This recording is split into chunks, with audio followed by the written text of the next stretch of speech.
ኢትዮጵያ የቆዩ ታሪኮቿን ምዕራፍ ዘግታ አዲስ ገጽ ከፍታለች። በጥይት ድምጽ ላይ የሐሳብ የበላይነትን ለማሰልጠን ሀብላለች። የዘመናት ቂምንም በምክክር ጠረጴዛ ለመሻገር ታላቅ ብሔራዊ እርምጃን እየወሰደች ነው። በዚህ አዲስ የታሪክ ምዕራፍ ላይ ቆመን የምናነሳው ጥያቄ ውይይት ይደረግ ወይስ አይደረግ የሚለውን አይደለም። ይልቁንም ይህ ውይይት ሀገራችንን እንዴት ወደ ተሻለ ምዕራፍ ያሸጋግራታል የሚለውን ነው። ለዚህ ደግሞ ቆይታችን መልስ ይኖረዋል።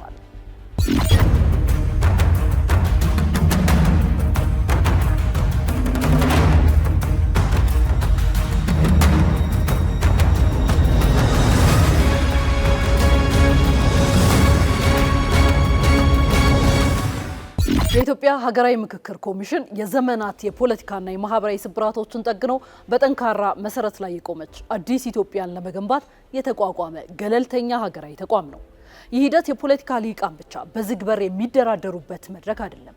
ይልቁንም እያንዳንዱ ዜጋ የሀሳብ ባለቤት የሚሆንበት፣ ድምፁ የሚሰማበትና የጋራ መጻኢ ዕድላችንን በጋራ የምንወስንበት ህዝባዊ አውድ ነው። መለየትን ወደ መደማመጥ፣ ልዩነትን ወደ ሀገራዊ ጸጋ የመቀየር ታላቅ ትልም ጭምር ነው። የኢትዮጵያ ሀገራዊ ምክክር ኮሚሽን በአዋጅ ቁጥር 1265/2014 ከተቋቋመ ጊዜ አንስቶ እጅግ ፈታኝ ግን ደግሞ ተስፋ ሰጪ የሆኑ መንገዶችን ተጉዞ ለዛሬ በቅቷል። 11 ኮሚሽነሮችን አቅፎ ስራውን ሲጀምር ዋነኛ ዓላማው በሀገራችን መሰረታዊና አወዛጋቢ በሆኑ ሀገራዊ ጉዳዮች ላይ ሰፊና አካታች ውይይት በማድረግ ሀገራዊ መግባባት መፍጠር ነው። መነሻውም በኢትዮጵያ የፖለቲካ ታሪክ ውስጥ ለዘመናት ሲንከባለሉ የመጡ መሰረታዊ የልዩነት ነጥቦችን ነቅሶ በማውጣት ህዝባዊ እልባት መስጠት ነው። ለዚህ እውን መሆንም ሰፊ ህዝባዊ የተሳትፎ እንቅስቃሴዎች ሲካሄዱ ቆይተዋል። ከ200 ሺህ በላይ የሚሆኑ የህብረተሰብ ክፍሎች፣ የሃይማኖት አባቶች፣ የሀገር ሽማግሌዎች፣ ወጣቶችና ሴቶች በአጀንዳ ማሰባሰብ ሂደቱ ላይ በቀጥታ ተሳትፈዋል። ኮሚሽኑ በመቶዎች የሚቆጠሩ ወረዳዎች መዋቅሩን በመዘርጋት የተወካዮች ምርጫና የአጀንዳ ልየታን በስኬት አካሂዷል።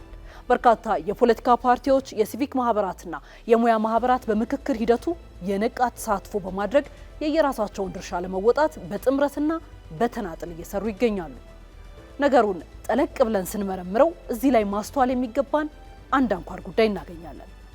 ይህ ሀገራዊ ምክክር ከዚህ ቀደም ሀገራችን ካስተናገደቻቸው የፖለቲካ ድርድሮች ሁሉ መሰረታዊ ልዩነት ያለው ነው።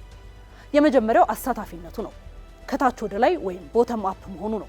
የሀሳብ ፍጭቱና የአጀንዳ ቀረጻው መሰረታዊ ሀሳቦች የሚጀምሩትም ከገጠር ቀበሌዎች፣ ከማህበረሰቡ የዕለት ተዕለት ኑሮ እንጂ ከፖለቲካ ቢሮዎች አይደለም። ሁለተኛው ደግሞ በኢትዮጵያ ታሪክ ለመጀመሪያ ጊዜ ያልተመለሱ የታፈኑና የረገቡ ታሪካዊ ጥያቄዎች ያለምንም ገደብ ወደ ጠረጴዛ የሚመጡበት መድረክ መፈጠሩ ነው። ይህ ሂደት ሀገራችንን ከጥይት ይልቅ ለጠረጴዛ፣ ከጠመንጃ ይልቅ ለምክንያት፣ ከግጭት ይልቅ ለውይይት ቅድሚያ እንድትሰጥ የሚያስችል ጠንካራ የሽግግር ድልድይ ነው። ኮሚሽኑ ሀገራዊ አደራውን ለመወጣት 4 አበይት የስራ ምዕራፎች ውስጥ አልፈዋል። የጉዞ መነሻውን ያደረገው ጠንካራ ተቋማዊ መሰረት መጣልና ራስን በማደራጀት ነው። ይህ ምዕራፍ ኮሚሽኑ ፍጹም ገለልተኛ የህግ፣ የፋይናንስና የአሰራር ማዕቀፎችን የገነባበት እንዲሁም ታማኒነቱን ያረጋገጠበት ወሳኝ ወቅት ነበር። አሰራሮችን የመዘርጋት፣ የሰው ኃይል የማደራጀትና የዓለም አቀፍ ተሞክሮዎችን ከሀገራዊ እውነታዎች ጋር የማጣጣም ስኬት የታየበትም ነው። በዚህም ኢትዮጵያ ለዘመናት የናፈቃትን ከፖለቲካዊ ተጽዕኖዎች ነፃ የሆነ የሀሳብ ማዕበል ለመፍጠር የመጀመሪያው ጽኑ መሰረት በስኬት ተጣለ። የመሰረቱ መጣል ተከትሎ ኮሚሽኑ ወደ ሁለተኛውና እጅግ ፈታኝ ወደ ነበረው የተሳታፊዎች ልየታና ምርጫ ምዕራፍ ተሻገረ። የምክክሩ እውነተኛ ፍሬ የሚለካው በአሳታፊነቱ ጥልቀት ላይ በመሆኑ ይህ ምዕራፍ በታሪክ ታይቶ በማይታወቅ መልኩ እስከ ወረዳና ቀበሌ ድረስ በመውረድ ሰፊ ህዝባዊ ንቅናቄን ፈጥሯል። ከማህበረሰቡ የተውጣጡ የተለያዩ ክፍሎች ያለምንም ገደብ ወኪሎቻቸውን በነፃነት እንዲመርጡም ተደርጓል። ይህ በየደረጃው የተከናወነው የዜጎች ውክልና ሂደት ማንም ሰው ከሂደቱ ውጪ እንዳይሆንና የምክክሩ ባለቤት ራሱ ህዝቡ መሆኑን በተግባር ያረጋገጠ ደማቅ ስኬት ነው። ሶስተኛውና የሀሳብ ልዕልና የታየበት ምዕራፍ ደግሞ የአጀንዳ ማሰባሰብ ሂደት ነው። በዚህ ረገድ ኮሚሽኑ የኢትዮጵያን ዘመናት የቆዩ ህመሞችና መሰረታዊ የልዩነት ነጥቦችን በግልጽ ጠረጴዛ ላይ ለማስቀመጥ የሚያስችል ሰፊ የሀሳብ ቋት ከፍቷል። ዜጎች ያለምንም ፍርሃትና ሳንሱር የሀገራቸውን መዋቅራዊ ችግሮች ነቅሰው ያወጡበት፣ በታሪክና በፖለቲካ ትረካዎች ዙሪያ ያሉ ቅሬታዎቻቸውን ያስመዘገቡበት ምዕራፍ ነው። ይህ ሂደት ከ200 ሺህ በላይ የሚሆኑ ዜጎችን ድምጽና ሀሳብ በአንድ ማዕከል በማሰባሰብ ለሀገራዊ መግባባት የሚሆኑ ወሳኝ አጀንዳዎችን በማመንጨትና በማደራጀት ረገድ ታላቅ ስኬት አስመዝግቧል። አሁን ላይ ኮሚሽኑ የሚገኝበት አራተኛው ምዕራፍ የተሰበሰቡ አጀንዳዎችን ወደ ተግባራዊ ውይይትና መግባባት የመቀየር ታላቅ የታሪክ ምዕራፍ ነው። የምዕራፍ የተቃረኑ የፖለቲካና የማህበራዊ ኃይሎችን ወደ ጋራ ስምምነት በማምጣት ለዘላቂ ሰላምና ለጠንካራ ስርዓተ መንግስት ግንባታ ፍሬያማ የሆኑ የፖሊሲና የህግ ማሻሻያ ግብዓቶችን የሚያመርትበት በመሆኑ ለሀገራችን የወደፊት እጣ ፈንታ ወሳኝና የመጨረሻው ማሳያ ነው። ታሪካችንን ወደ ኋላ መለስ ብለን ስንቃኘው ሁሉን አቀፍ የሆነ ሀገራዊ ምክክር አድርገን አናውቅም።